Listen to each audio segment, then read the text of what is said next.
I thought I knew people. I thought I understood who my friends were and who I could trust. But today shattered everything. I was walking past the break room, coffee in hand, when I heard Charlotte's voice. Honestly, James, he's pathetic. Look at him, always trying so hard. She laughed, a sharp, mocking sound. My stomach twisted. I froze, my hand trembling slightly. Who is she talking about? I muttered under my breath. James, Daniel whispered from behind me, leaning against the doorway. She's just venting. Don't take it personally. Swallowed. Venting. That sounded like she's been laughing at me for months. Daniel shifted, uncomfortable. Maybe, but she doesn't mean it. She doesn't mean it. I cut him off, my voice low but shaking. Daniel, she's been calling me pathetic to her friends. She's been using me. My chest tightened. Do you know how many times I've bent over backward for her? Done everything she asked without question? Daniel looked away, silent. That silence spoke volumes. I felt a fire ignite in me, bitter and raw. You knew, I said, voice rising. You've known I didn't. You didn't. What? Stop her. Defend me. I felt tears prickle the edge of my eyes, but anger pushed them back. You just let it happen. All those times she humiliated me. You saw it. You laughed about it. Didn't you? Daniel's eyes flickered, guilt evident. I didn't know she'd take it this far? You didn't know? I laughed bitterly. Daniel, I've been drowning in her jokes, in her sneers, and you stood there, smiling, watching, doing nothing. My voice cracked. You're supposed to be my friend. Charlotte's laugh rang again from inside the break room. I clenched my fists. She's laughing, I whispered. At me? She doesn't see you like that, Daniel said hesitantly. I shook my head. No, she sees me exactly like she wants. Weak, stupid. Her puppet. My mind replayed every interaction, the fake smiles, the casual insults, the way she made me feel invisible in front of others. And now, hearing it confirmed, it was unbearable. James, calm down, Daniel said, stepping closer. You can't just blow up like this. Think no, I said firmly, stepping back. I need to feel this. I need to let it hit me. Everything I thought I was, everything I believed, it's a lie. My chest ached and my hands shook, but a strange clarity settled over me. I understood now. I had been weak. I had allowed it. I pictured Charlotte's smug face, the way she made me feel small. I pictured Daniel's hesitating eyes, and for the first time I didn't feel ashamed. I felt something else, something dangerous and alive. You're not. Going to Daniel started, I have to, I said softly, almost to myself. I can't keep living like this, pretending, smiling while people use me. I have to change. Right now? Change? How? Daniel asked, his voice a mix of fear and concern. I didn't answer. I didn't need to. The fire inside me was enough. I turned back to the break room, where Charlotte continued her laughter, oblivious to the storm I carried. She thinks she's winning, I muttered. She thinks she controls me. But that ends today. Daniel shook his head. James, revenge isn't. It's not revenge, I interrupted sharply. It's survival. And I'm done being her punching bag. My voice was steady now, cold with determination. I'm done being weak. From now on, I make the rules. I walked away, leaving Daniel frozen, leaving the break room filled with laughter that would no longer reach me. Every step I took, I felt lighter, yet heavier, like a weight had been lifted. But the fire of change burned brighter than ever. For the first time in my life, I wasn't afraid of what was coming. I was ready. I sat on the edge of my bed, staring at the ceiling like it held the answers. Every laugh, every whisper of Charlotte's voice replayed in my mind. Pathetic. Always trying so hard. The words clawed at me, and I gritted my teeth. The phone buzzed. Lila, my little sister. Hey, I said, trying to keep my voice steady. Hey, big bro. You okay? Her concern was genuine, her tone soft. I don't know, I admitted. It's Charlotte. I stopped myself. I didn't want to sound weak, but I needed to tell someone. She's been mocking me, Lila, all this time. I just found out. She doesn't care about me at all. There was a pause. James, you can't let her do that to you, she said finally. You're smarter than that. You're better than her. I laughed bitterly. Better. Leela, she's been laughing at me behind my back for years. Everyone thinks I'm what? The guy who tries too hard? The guy who bends over backward for everyone else? My hands shook as I spoke. I've been a joke. And Daniel, just let it happen. Daniel? Seriously? She asked, her voice sharp. He didn't stop her. He's your friend. I don't know anymore, I muttered. I can't tell who's real and who's just pretending. I trusted him. I trusted her. Then you need to stop trusting them, Lila said firmly. You're not a punching bag, James. You never were.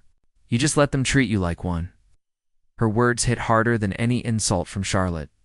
I felt shame rise in my chest, mingled with anger. I did let them, I whispered.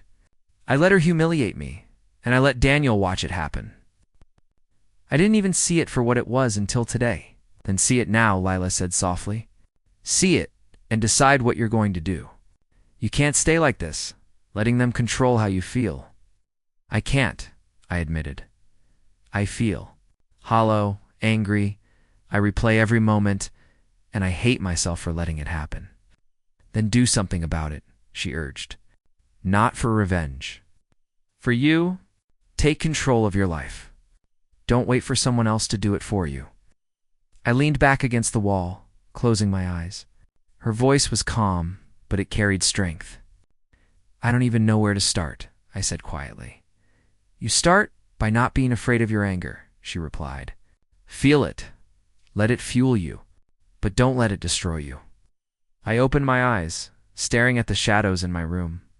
I think I'm ready, I said. Ready to change? Ready to stop being weak? Good, she said. And don't forget, you've got me. I'll always have your back, I smiled faintly. Thanks, Lila. I needed that. The next day at work, everything felt different.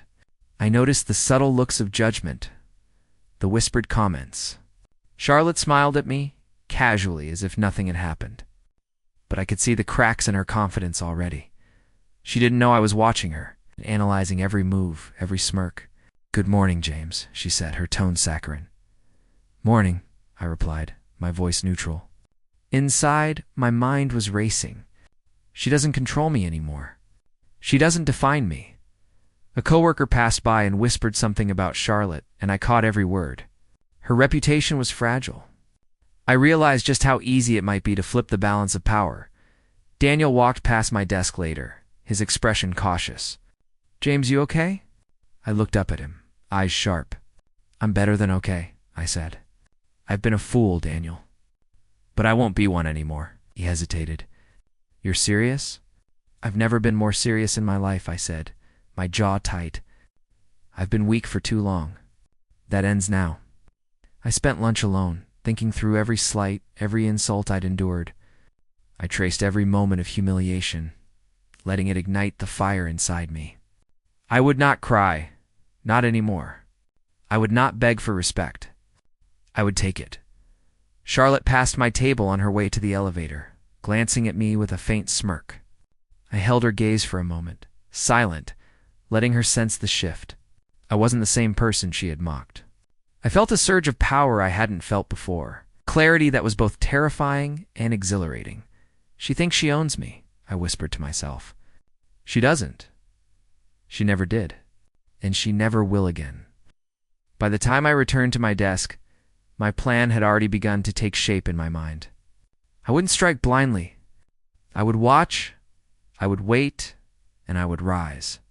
Every move I made from now on would be deliberate, calculated, stoppable. I realized something vital in that moment. My vulnerability was over. From now on, I would never let anyone break me again. Charlotte, Daniel, anyone, none of them would dictate my life. And as I walked past Charlotte later that afternoon, her smile faltering slightly as our eyes met, I knew one thing with absolute certainty. The future I was about to carve would leave no space for her dominance. Not anymore. Woke up before dawn, the ceiling above me glowing faintly in the morning light. My chest felt heavy, but not with defeat. Something else, something sharper. When I walked into the office, the usual whispers buzzed around me, but this time I didn't flinch. I walked straight to the cafeteria and spotted James Bennett, the man everyone said was too calm to be real. He looked up as I approached. "You've got that look," he said, sipping his coffee. "The one people get before they change everything." I sat across from him. Change isn't really my thing. I just don't want to keep losing. He smiled faintly. "Then stop playing their game." "What do you mean?" "Charlotte feeds on reaction. Anger, fear, embarrassment, it fuels her. You want power? Learn silence, strategy, and self-control. That's how you win wars without ever fighting." I leaned back. "Sounds like you've done this before." "I have," he said, his eyes distant for a second. "And I lost once because I thought revenge was victory. It isn't. Evolution is." His words hit deeper than I expected. For the first time, I saw the shape of something inside me dash resolve. After lunch, I went straight to the gym. My body had forgotten what strength felt like, but I pushed through the ache, breath by breath. Each rep felt like defiance. Each drop of sweat like reclaiming a piece of myself that I'd given away by the end of the week. My reflection had changed, still me but clearer, sharper. I wore confidence like armor, not arrogance. That's when Sophie Clark found me by the elevators. "You're making waves," she said, a knowing smile tugging at her lips. I frowned. "Bad waves or good ones? Depends who you ask," she replied. "Charlotte's been watching you closely, and I must be doing something right." Sophie chuckled. "Careful. She doesn't like when people grow spines. Let her watch. I'm done being her project." She tilted her head. "You're serious this time, huh?" "I've been serious before," I said quietly. "This time I'm prepared." Her expression softened.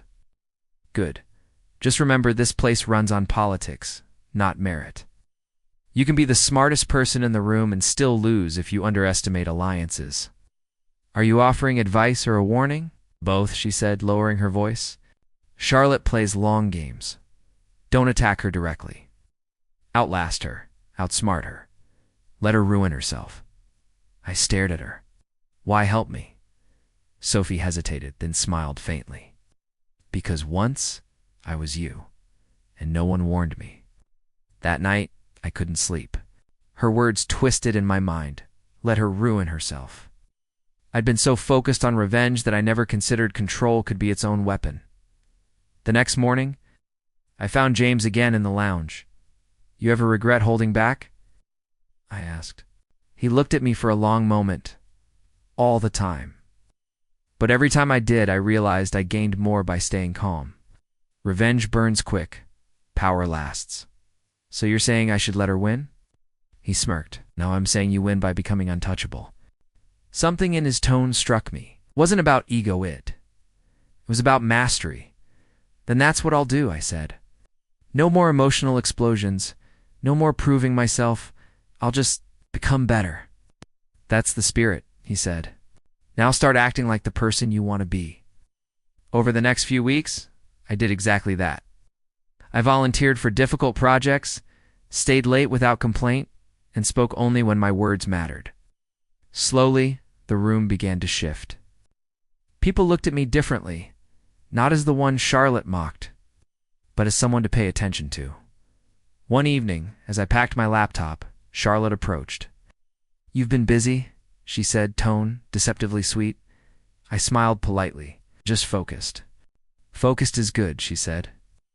"Just don't overestimate yourself. Ambition without permission can be dangerous here, and it's a good thing I'm not asking for permission," I replied. Her eyes flashed, but she quickly masked it with a tight smile. "Confidence looks good on you. Be careful it doesn't turn into arrogance." "Thanks for the advice," I said evenly. "I'll keep it in mind." She left without another word, but the moment she did, Sophie appeared from behind a pillar. "That was risky," she whispered. "Maybe," I said, "but it felt right." Sophie smiled. That's how it starts. Small defiance. Then control. James's words echoed in my head again. Become untouchable. Weeks turned into months. And I kept refining myself mentally, physically, emotionally. The office politics, the whispers, even Charlotte's stares, they all lost their weight. I wasn't chasing approval anymore. I was claiming presence. During a team meeting, when Charlotte tried to corner me with a question meant to embarrass, I answered calmly, precisely, with a quiet confidence that left the room silent. Her smirk faltered. When the meeting ended, James passed by and murmured, "That's how the tide turns." I looked at him, realizing it had. For the first time in months, I didn't feel broken or angry. I felt powerful not because I defeated anyone, but because I was finally becoming someone I could respect. As I left the office, Sophie caught up to me. She said, smiling, "You're starting to look like you belong at the top." I laughed softly. "I'm not at the top yet." She glanced back at the building's glass reflection. "Maybe not, but you're climbing in this time. You're not looking down." I looked at my reflection too. Stronger, sharper, unafraid. For the first time, I whispered to myself, "I'm not surviving anymore. I'm evolving." I noticed the shift first in the morning meeting. Charlotte sat at the head of the table, smiling like nothing had happened. But there was tension in the way her eyes flicked toward me. I returned her glance with calm neutrality, letting her wonder what I was thinking. "James, can you update us on the Harper project?" she asked, voice dripping sugar. "Of course," I said smoothly, pulling up the presentation. "We're on track, and I've identified a few areas where efficiency can improve significantly. I'll send a detailed report by the end of the day." Charlotte's smile faltered slightly. "Oh, well done," she said, her tone polite but forced. Sophie Clark leaned over my shoulder. "I see the fire's still burning," she whispered. "I'm just focused," I said. "Focused is good," she replied, a faint smirk on her lips. "But don't let it consume you. Remember, subtlety wins more battles than brute force." I nodded, digesting her advice. Subtlety. That's my weapon now. After the meeting, Daniel approached. "You've changed," he said quietly, almost uncertain. "I've realized I can't let anyone control me," I replied. "Not Charlotte, not anyone," he hesitated. "It's impressive and scary." "Good," I said, letting a faint smile creep onto my face. Scary is effective. I started watching Charlotte more closely, learning her patterns, the way she controlled conversations, the way she subtly undermined colleagues while pretending to be charming. Every laugh, every tilt of her head became a clue. Every smile I gave in return was carefully measured, hiding the calculation beneath. At lunch, I met Sophie in the corner of the cafeteria. "How's the plan shaping up?" she asked, stirring her tea slowly. "It's coming together," I said. "I've started taking the lead in projects, making small decisions that put me in the spotlight without seeming aggressive. Charlotte notices, but she doesn't know what's happening yet." "Perfect," she said. "Keep it subtle. Every small victory counts. Don't rush. Make her slip while maintaining your image." "I can do that," I said, though a pang of guilt hit me. Am I becoming her? Or am I just smarter? She leaned in, voice soft. "You're smarter, but be careful. Sometimes the thrill of control can make you blind." "I'll remember that," I said. Later that week at a corporate mixer, I saw the game unfold in real time. Charlotte laughed at someone else's joke, but I noticed the way she bristled when her influence didn't dominate the room. I made small gestures, offering a colleague a suggestion, praising someone publicly, and watched her irritation grow. Every action was calculated. Every compliment I gave was strategic. Daniel was there too, and I caught his eyes from across the room.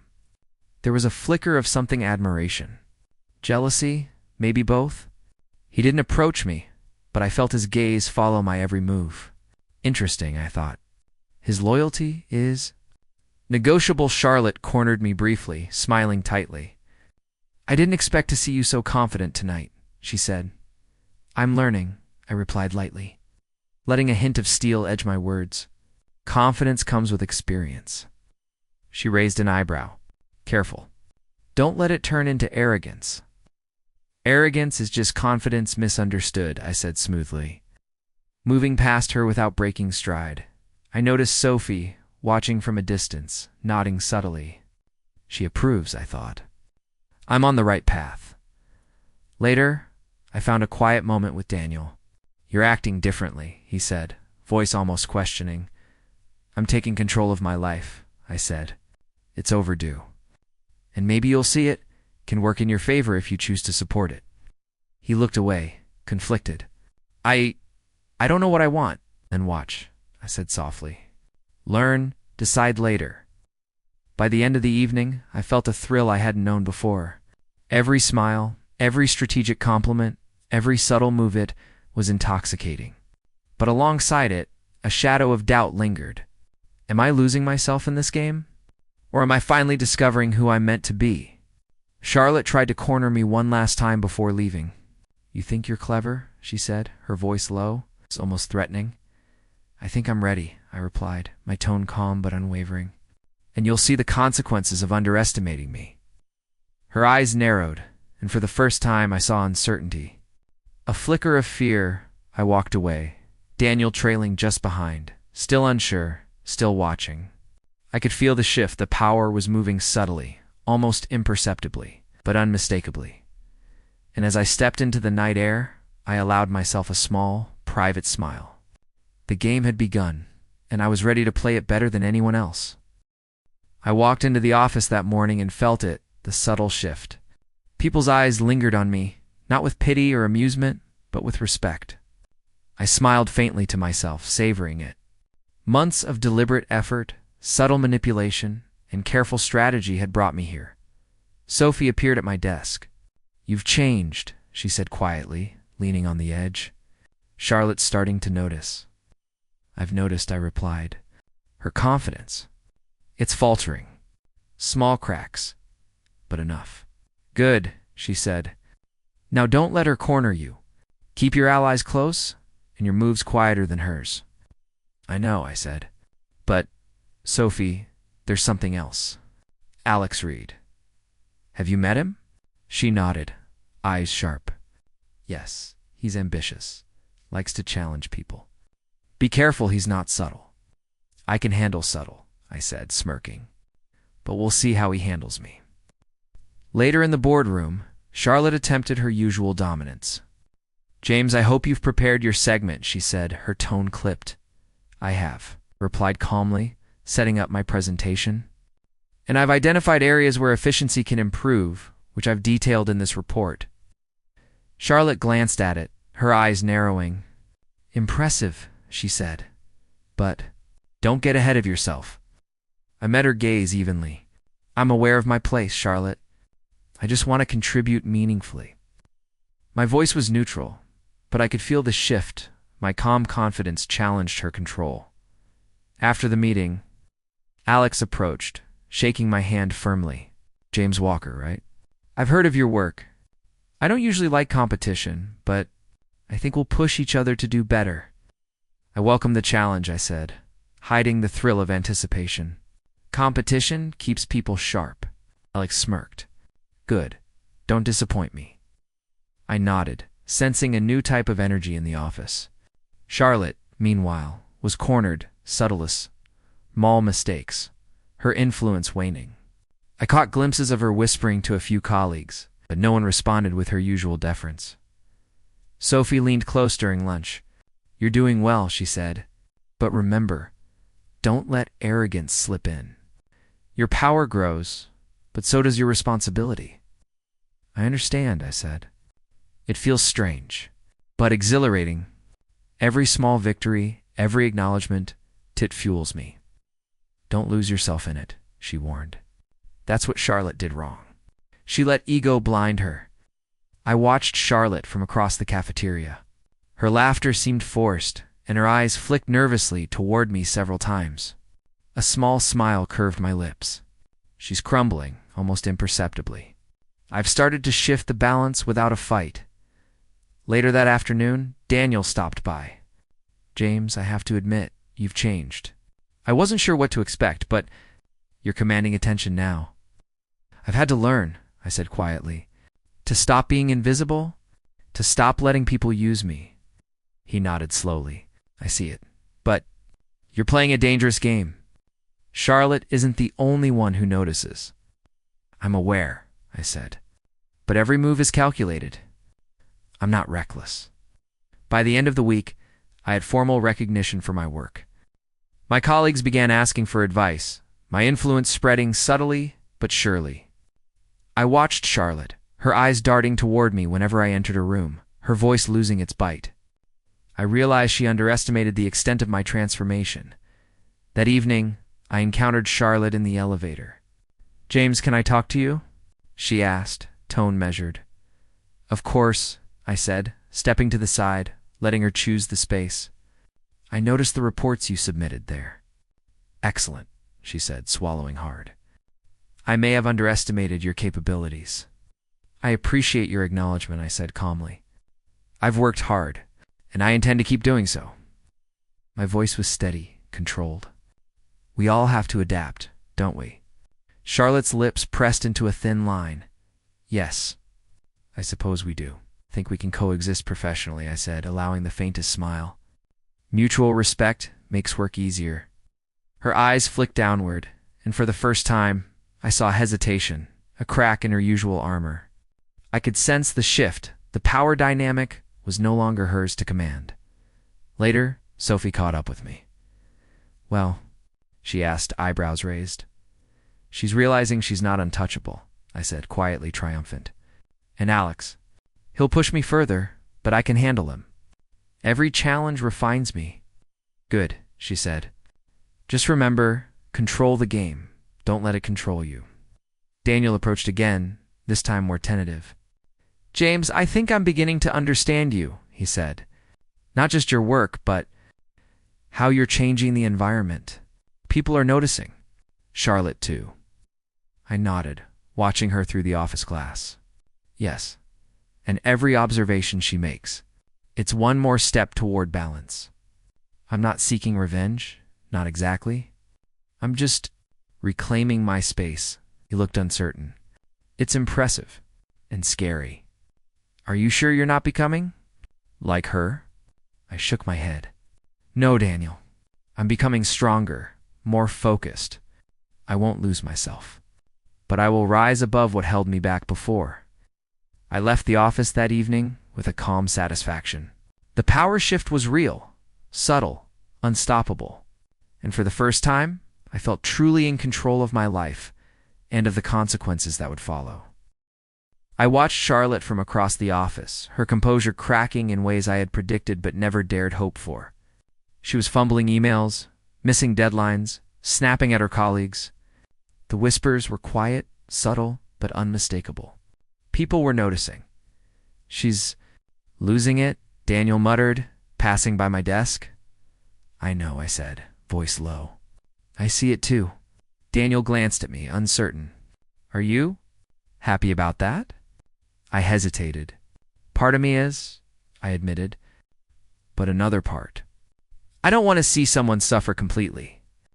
There's a line." Sophie appeared beside me, leaning casually against the partition. "You're thinking too much," she said softly. "Remember what I told you, subtlety?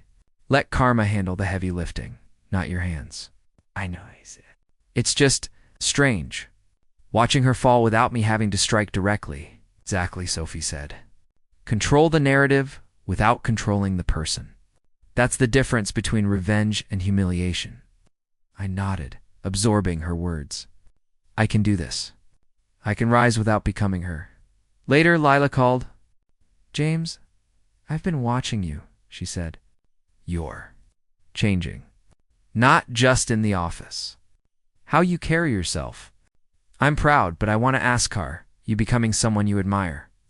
I hesitated. "I don't know yet. Some days I feel like I'm reclaiming my strength. Other days, I worry I'm just learning her methods, mirroring her subtle manipulation." "You have to check yourself," she said firmly. "Don't let the fire inside you turn into the same cruelty you hated in her. Remember why you started this." "I will," I promised. Her voice grounded me. "I won't lose sight of who I am. The next day, I noticed Charlotte's subtle errors stacking. A miscommunicated report here, a forgotten meeting there. Her team whispered behind her back, and for the first time she seemed aware of it. I caught her staring at me briefly, fear flickering in her eyes before she masked it with a strained smile. Later, found myself in the break room with Sophie. "She's unraveling," I said quietly. "Yes," Sophie replied. "And every small slip is magnified in an office that values perception over truth. Keep observing. The fall will be more effective if it's natural, inevitable, and dignified." "I know," I said. "I'm careful. I don't want to humiliate her unnecessarily. Just let her face the consequences of her own choices." "Exactly," Sophie said, her eyes approving. "You're learning to wield power without losing yourself." At lunch, Daniel approached, hesitant. "James, Charlotte's mistakes. Everyone's noticing. I hope you don't take it too far." "I won't," I said. "She's not evil. She made choices, but they came from insecurity, not malice. I have to remember that. I can rise without cruelty." Daniel nodded slowly. "You're different now. I see it." Later in the afternoon, Charlotte came to my desk, her tone carefully measured. "James, I wanted to apologize for some things. I know I haven't been fair." I looked up at her, holding her gaze. "I appreciate the acknowledgement," I said quietly. "But I've learned that fairness is something I can demand from myself and expect from others, not something I wait for." Her eyes softened briefly, vulnerability peeking through the mask she always wore. I didn't realize how much I hurt you." "I know," I said, "and I understand now. People hurt others when they're afraid, when they feel insecure. I don't think you're inherently cruel, but your choices, they have consequences." Charlotte swallowed, looking down at her hands. I suppose they do." "Exactly," I said softly. "And now you have the opportunity to fix them, or at least learn from them." Later that evening, Lila called again. "James, are you okay?" she asked. Seeing her like that, "I'm conflicted," I admitted. "Part of me feels satisfaction, but another part feels pity. She's flawed, just like everyone else. I have to remember that, or I risk becoming someone I can't respect."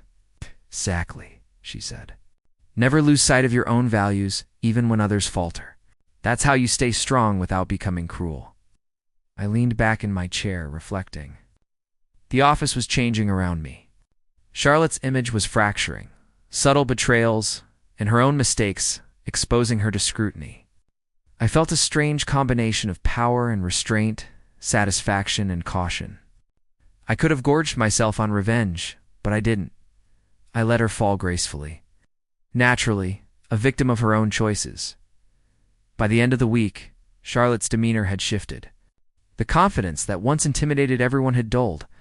She was quieter, more hesitant, and I realized I could see her as a person now, not an enemy. Sophie caught my eye across the office. She raised a brow, silently acknowledging the balance I'd achieved. I felt pride, but it was tempered with reflection. I was rising, yes, but I had to ensure my rise didn't come at the cost of my integrity. That night, I called Leela. "I think I'm finally seeing the difference between power and cruelty," I said. "Good," she said. "Remember it. Always." I smiled faintly. "I will, thank you." For keeping me grounded. As I hung up, I realized something crucial. Charlotte's fall was inevitable, and I had helped it along, but with dignity. I could feel the shift not just in her, but in me. I was stronger, wiser, and more in control, but still human. And for the first time, I understood that true power wasn't about breaking someone else. It was about mastering myself. I sat at my desk, staring at the reports on Charlotte's latest project failure. The office buzzed around me, but my mind was elsewhere, tangled in conflict. Every mistake she made, every misstep, tempted a sense of satisfaction I hadn't felt in years. Daniel approached cautiously. "James, are you going to say something?" "Say something," I asked, keeping my voice steady. He shifted uneasily. "You know, call her out, humiliate her. Everyone's noticing. You could make it. Clear? I shook my head slowly. No, that's not what I want. Not anymore. But she's Daniel, I interrupted gently. She's already paying the price of her choices. Public humiliation isn't my responsibility. Karma will handle that. He frowned, still unsure. I guess. But aren't you angry? I am, I admitted. But anger isn't always the right weapon. I've learned that. Later, Sophie joined me at the cafeteria. You look conflicted, she said, sliding into the seat opposite me. I am, I admitted. Charlotte's mistakes. Everyone sees them. I could expose her fully, make everyone understand what she did to me. I could. Sophie sipped her tea calmly. You could. But the question is, do you want to? Power without control is meaningless, James. Humiliation satisfies the ego, but it corrodes your soul. Her words hit harder than any insult. I looked down at my hands, remembering every moment I had endured the mocking laughter, the whispered insults, the endless compliance. Do I risk becoming what I hated? I want justice, I whispered. Not cruelty. But it's hard to watch her suffer and do nothing. You're not doing nothing, Sophie said softly. You're guiding the process subtly. People see her mistakes for what they are, without you having to raise your hand. That's control. I nodded slowly. I can highlight her errors without pointing directly. Let perception reveal the truth. Sophie smiled faintly. Exactly. Let karma work. Your role is to remain above it, not drown in it. Later that afternoon, I passed Charlotte in the hallway. Her eyes flicked toward mine, and for a moment I glimpsed vulnerability I hadn't seen before. She was smaller somehow, not in stature, but in spirit. James, she said quietly, stopping me. I didn't realize the impact of my actions. I'm sorry. I stopped, letting her words settle. I know, I said. But apologies don't erase the choices you've made. People see the truth themselves now. Her gaze dropped. Do you hate me? I considered the question carefully. I don't hate you, I said finally. I pitied the fear and insecurity that made you act the way you did. That's what I see now, not just a person to punish. She nodded, silent, and walked away. My chest felt heavier and lighter at the same time, a strange mixture of relief, satisfaction, and lingering grief. That evening I called Lila. I saw her today, I said quietly. She apologized. And for the first time, I feel conflicted. I understand, she said. Seeing someone you hate falter is hard. But you have to remember yourself. Don't let her mistakes redefine who you are. I'm trying, I admitted. I want to rise, not fall into the same patterns. But part of me still wants to see her crushed completely. That's natural, Lila said gently. It's okay to feel that, but acting on it, that's what changes you. Choose who you want to be, not just what you want to happen. I hung up and stared at my reflection in the darkened window. The man I saw wasn't weak anymore. I had strength, clarity, control, and I realized that true satisfaction wasn't in seeing Charlotte destroyed. It was in knowing I could rise above her, without losing myself in the process. The next morning, I let my colleagues notice her missteps without comment. I smiled subtly at a coworker who whispered about an overlooked deadline. I complimented someone else quietly, highlighting teamwork. All around me, Charlotte's flaws were evident, but no hand pointed directly at her. She was falling by her own misjudgments, her reputation fracturing naturally. Daniel glanced at me later, eyes curious. You're not doing it, he said. Doing what? I asked, calm, humiliating her. He said, I don't need to, I replied. I'm above that. Let her choices speak louder than my words. Sophie found me later, her expression approving. See, that's power. Influence without malice. You're learning the difference between victory and revenge. I think I am, I said quietly, finally feeling a sense of peace. It's harder than I thought, but better. By the end of the week, Charlotte's fall was undeniable, yet dignified. People respected her less, yes, but she wasn't destroyed, her mistakes revealed, but she remained human. I watched from a distance, conflicted yet resolute. I had power, control, and the moral clarity to use it wisely. That night, reflected on everything. My anger, my desire for vengeance, my growth. I am stronger, but I am not her. And that realization finally brought a quiet satisfaction I had never known before. I walked into the office that morning, and something felt different. The air seemed lighter, yet charged with expectation. Months of careful work, subtle influence, and controlled patience had led to this moment. I felt a quiet confidence settle in my chest. Daniel approached. His usual cautious expression replaced with something I hadn't seen before: admiration. "James, I have to say, you've completely changed things around here," he said quietly. "I've changed myself first," I replied, smiling faintly. "Everything else follows after that." He nodded, still studying me. "It's impressive. Honestly. Inspiring." I didn't respond immediately. I knew he meant it. But there was something else to acceptance, maybe. That the James who endured humiliation and betrayal had finally emerged stronger. Later, Sophie appeared at my desk, her eyes glinting with approval. "You're ready," she said. "Not just for this day, but for everything that comes after.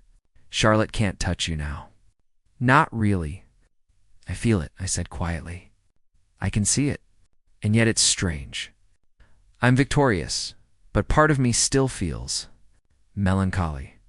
"That's natural," Sophie said. "Power and resilience often come with scars. The key is learning to carry them without letting them weigh you down." At the end of the morning meeting, the announcement came: my promotion. I'd been appointed project lead for the new international initiative. Applause filled the room, colleagues congratulated me, and I smiled, nodding to each one. Charlotte's eyes flicked toward me. For the first time, I saw regret, subtle but undeniable. She was aware that her own decisions and underestimations had led to this outcome. "James," she said later, cornering me quietly in the hallway, voice controlled but tense. I didn't expect this. You've changed everything." "I've changed myself," I said evenly. "Everything else follows naturally. I didn't seek to ruin you, Charlotte. I focused on improving my own life." Her lips pressed into a thin line. "And yet, here I am. I suppose I underestimated you." "Again, you underestimated me," I said softly. "And that's fine. It was your choice, just as my rise was mine. Choices have consequences. That's life."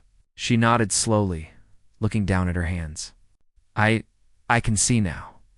I was cruel out of fear, not strength. And it's too late, isn't it? "Too late to undo what's done," I said gently. "But not too late to learn. That's what matters."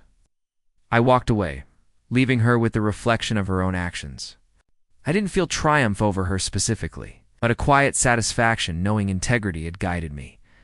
Later, Alex Reed found me in the break room.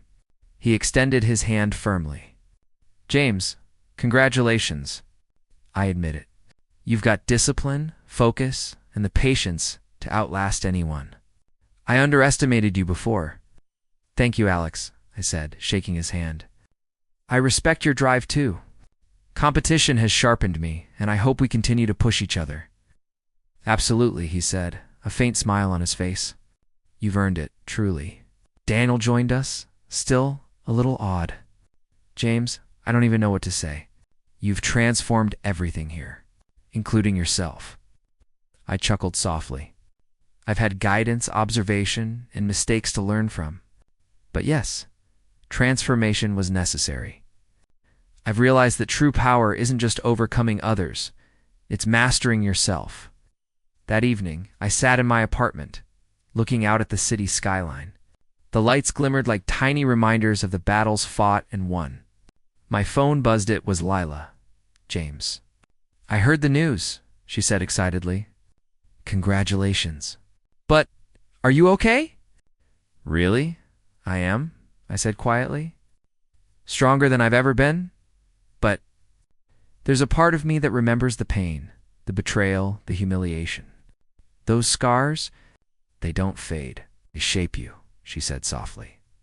And that's a good thing. You're not the same person you were. You're wiser, stronger, and still kind. That's rare. I hope so, I said. I've learned that power without control isn't worth it. I've gained respect, position, and victory. But the emotional resilience, the ability to remain true to myself, that's the real achievement. Sophie stopped by virtually later that night. You did it, she said, smiling through the screen. Not just professionally, but morally. You allowed consequences to take place without letting them consume you. That's rare, James. I had to, I replied. Every step taught me something. Charlotte's fall wasn't about me triumphing over hurt, it was about me growing beyond my past weaknesses. Sophie nodded. And now, you're ready for anything. But remember, some scars never leave. They remind you where you came from and how strong you've become. I closed my laptop and leaned back. The journey from humiliation to respect, from weakness to self-mastery, had been long and painful. I had lost part of my innocence, yes, but gained something far more valuable: control, discipline, and understanding. Charlotte's regret was evident now, but it no longer mattered to me in terms of power. It existed as a reflection of her choices, a lesson she would carry. I had learned mine already. Daniel messaged me shortly afterward. James, I get it now. You're not just strong, you're grounded. You're someone people can admire, not just fear. I respect you. I smiled faintly, fingers resting on my phone. Thank you, Daniel. That means more than you know. As I gazed out at the city, I reflected on the journey: betrayal, despair, quiet plotting, moral decisions, and finally, victory. Not just over Charlotte, not just over my old self, but over the fear and weakness that had held me captive. And though the scars remain, faint echoes of the past, they are no longer burdens. They are reminders of resilience, strength, and the power of self-control. I've won, yes, but the truest victory is knowing that I didn't lose myself in the process. The city was quiet that night, lights shimmering off the wet pavement as I walked through streets I once passed with my head down, invisible to everyone around me. The wind carried a chill, but it felt different, no bracing, cleansing. I breathed deeply, feeling each step settle the weight of months of struggle, betrayal, and triumph. Sophie's voice came to me through a message ping. Meeting tomorrow? Dinner at our usual place? I smiled and typed back. Wouldn't miss it. 7 p.m. Our relationship had evolved from cautious alliance to genuine friendship. She had been a guide, a confidant, and a mirror reflecting both my potential and my flaws. I had learned to value trust, loyalty, and honesty in ways I never had before. Later, my phone rang. Leela, James, she said, voice warm and teasing. You're still walking through the city like you own it, huh? I laughed quietly. Something like that. I guess I'm just taking it all in. Feels surreal, Lila. I can imagine, she said softly. You've been through so much. I'm proud of you, truly. Thanks, I said. It means a lot. Sometimes I still think about how it all began. Charlotte, the humiliation, everything I endured. That part of your life is over, she said firmly. You're stronger now, and you've built something meaningful. Don't let the past shadow the present. I won't, I promised, though a part of me acknowledged that shadows lingered, not as chains, but as reminders. Every scar, every moment of pain had carved the person I am today. I had survived, grown, and reclaimed my life. I walked past the office building, catching a glimpse of the interior through the glass. Charlotte's desk was empty, her name removed from the door. For a moment, I felt a flicker of something unexpected: nostalgia, sadness. Then I reminded myself, her absence was justice in itself. Consequences do not always need my hand to enforce them. I sat on a nearby bench, pulling out my phone to call James Bennett. The old mentor answered on the first ring. James, he said warmly, I've been hearing good things. You've exceeded expectations. Thank you, I said. It wasn't easy. Every step required effort I didn't know I had. That's growth, he said. You've transformed, not just professionally, but as a person. You faced betrayal, temptation, moral dilemmas, and you emerged intact. That's rare. I'm still learning, I said. But I feel grounded now. I know what matters and what doesn't. I've learned to hold power without letting it consume me. Bennett chuckled softly. Exactly. Remember, James, true strength is emotional resilience. You can lose battles and still win the war within yourself. That's what you've done. I smiled, feeling the weight of his words. I hope I can keep it that way. You will, he said. I'm proud of you, and don't forget to enjoy life now. You've earned it. After hanging up, I texted Sophie, "Meet me near the river after work." "I want to talk," she replied almost instantly. "See you there." "Can't wait." That evening, as we walked along the riverside, the water reflecting city lights like scattered diamonds, we shared a quiet conversation about life, ambition, and the value of integrity. "You've changed so much, James," Sophie said, glancing at me, "but in a good way. You've taken control of your life without losing your moral compass. That's rare. Most people lose themselves along the way." "I've tried," I said. "I wanted to rise, yes, but not at the cost of becoming someone I despise. Every choice I made, every temptation to humiliate or take revenge, I had to fight against myself. I had to remind myself who I wanted to be." "You've succeeded," she said simply. Later, Lila joined us. "I couldn't let you to have all the fun," she said teasingly, linking her arm with mine. "You're my brother, James. I've seen everything you've endured, and I'm proud of who you've become." "Thanks, Lila," I said, squeezing her hand. "Your support kept me grounded more than you know." We walked in silence for a few moments, the city alive around us, but I felt a rare peace inside. The pain and betrayal of the past were still there, yes, but no longer controlling me. They had been transformed into lessons, into strength, into resilience. I thought of Charlotte one last time. Not with hatred, not with desire for revenge, but with a sober understanding. She had been a mirror of my weakness and my drive. Her choices had shaped the path I walked. Her absence marked the final step of closure. "James," Lila said softly, "do you feel complete?" I considered her question, looking at the reflection of the city in the river. "Not complete," I said honestly. "Some scars never fully disappear, but I feel whole. I feel myself. I've reclaimed my power, my dignity, in my life. That's enough." Sophie smiled, leaning lightly on my shoulder. "And the best part?" she asked. I shook my head. "What? That you did it your way? No shortcuts, no cruelty. Just resilience, patience, and integrity." I looked out at the city again, shadows and lights intertwining, symbolic of every challenge faced and every victory earned. "Yes," I said softly. "My way, and it feels right." The night deepened, the city breathing around us, alive yet indifferent. I walked onward with them, a quiet smile on my face, finally free from the chains of the past.